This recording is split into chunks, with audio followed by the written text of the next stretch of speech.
Então, pessoal, continuando aqui, agora a seção 6 do Registro Cadastral, artigo 87. Para os fins desta lei, 14.133, os órgãos e entidades da administração pública deverão utilizar o Sistema de Registro Cadastral Unificado disponível no Portal Nacional de Contratações Públicas, o PNCP, para efeito de licitância na forma disposta em regulamento. Esses dias eu verifiquei o portal, não sei se é exatamente esse portal, ele está com outro nome, mas eu acho que é esse daí. Está ficando uma coisa maravilhosa.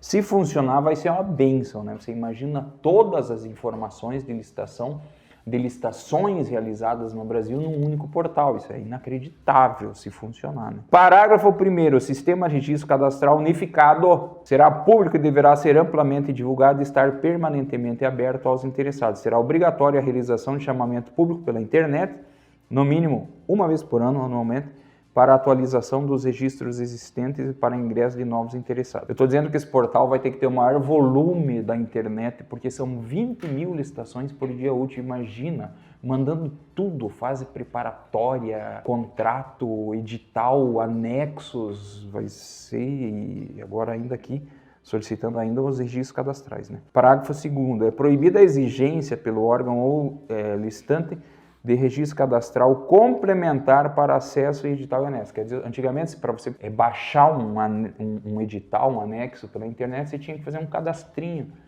CPF, telefone. Agora não. Chegou lá, só é proibido requerer qualquer informação. Você digita, como aconteceu, foi ontem, eu acho que eu baixei um edital que eu precisava, simplesmente baixar o edital, já baixou o arquivo. Parágrafo 3º. A administração poderá realizar licitação restrita a fornecedores cadastrados, atendidos os critérios, as condições e os limites estabelecidos em regulamento, bem como a ampla publicidade dos procedimentos para o cadastramento. Não vejo nenhuma lógica nesse parágrafo que nós tínhamos, né, a concorrência foi mantida pela 14.133, que era exatamente essa questão de todos os interessados, enquanto a tomada de preço, que foi extinta, que eu sempre achei um absurdo aquela modalidade de tomada de preço, ela era restrita aos fornecedores. E agora esse parágrafo aqui poderá realizar licitação restrita a fornecedores. Do meu ponto de vista, isso inibe a competição. Parágrafo 4º. Na hipótese a que se refere o terceiro, que eu acabei de ler, será admitido o fornecedor que realize seu cadastro dentro do prazo previsto. Não, isso é óbvio, né?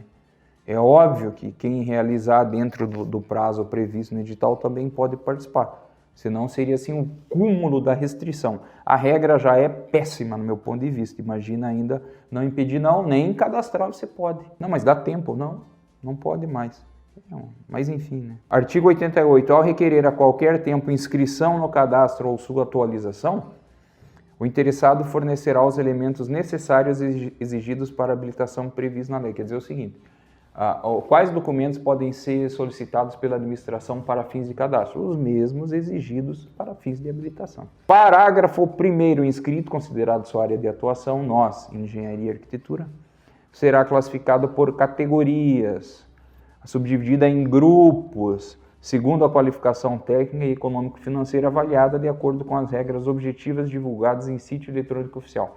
Então, alguns cadastros solicitam, além da documentação de habilitação típica de negativas e tal, ou positivas com efeito negativo, solicitam também acervo, no caso de engenharia e arquitetura. Parágrafo 2º. Ao inscrito será fornecido certificado renovável sempre que atualizar o registro. Parágrafo 3º. A atuação do contratado no cumprimento de obrigações assumidas será avaliada, novo, coisa nova, que emitirá documento comprobatório da avaliação realizada, com menção ao seu desempenho na execução contratual, baseado em indicadores objetivamente definidos. Está errado aqui, não gostei disso. Gostei da regra, mas não desse particular. Aqui, indicadores objetivamente definidos, tá? Por que não definiu já os indicadores?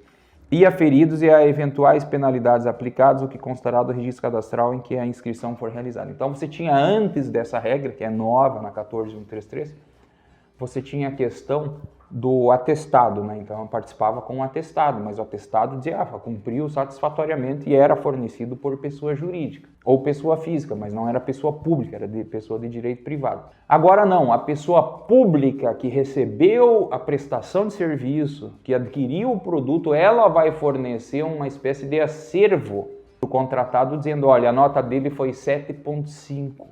ou foi 13,5, ou foi, entenderam? Então, é uma análise da eficiência na prestação do serviço público.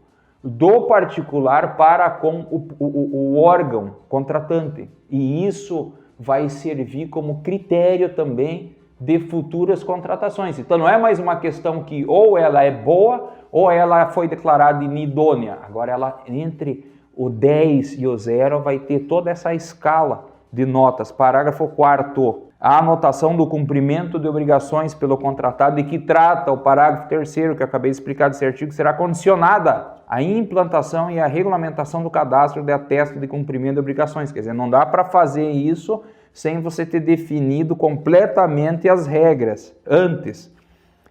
Você tem que já entrar no contrato sabendo, olha, a pontuação vai ser assim, vai funcionar desse jeito.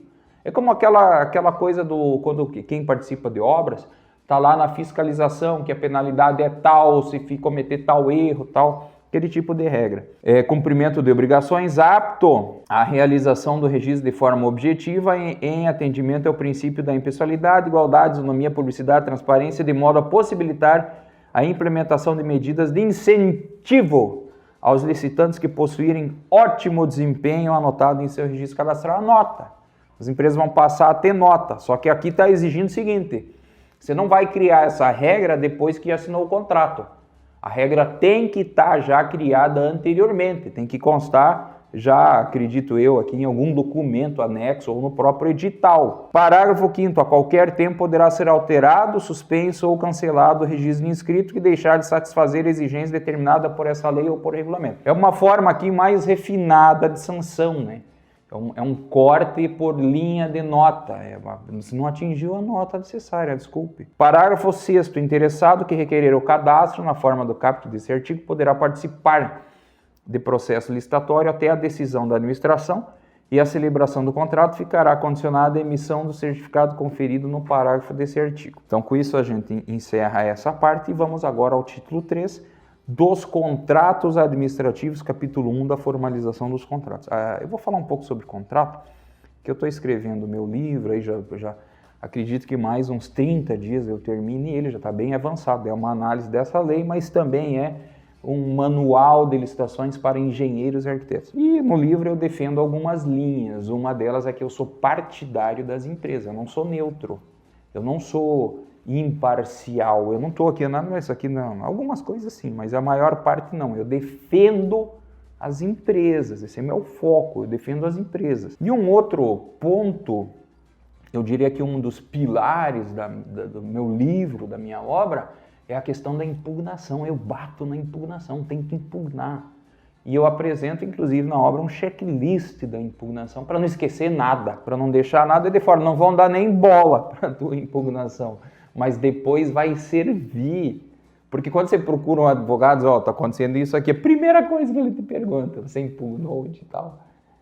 É a primeira coisa que te pergunta. A gente está careca de ouvir essa pergunta. E aí, não, pois é, então... né?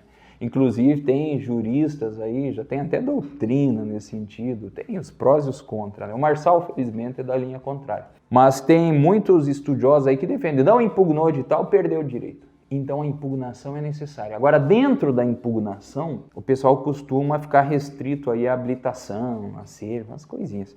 Nunca vi na minha vida impugnar contrato. Nós temos que criar a cultura de impugnar tudo o que for necessário, inclusive os contratos.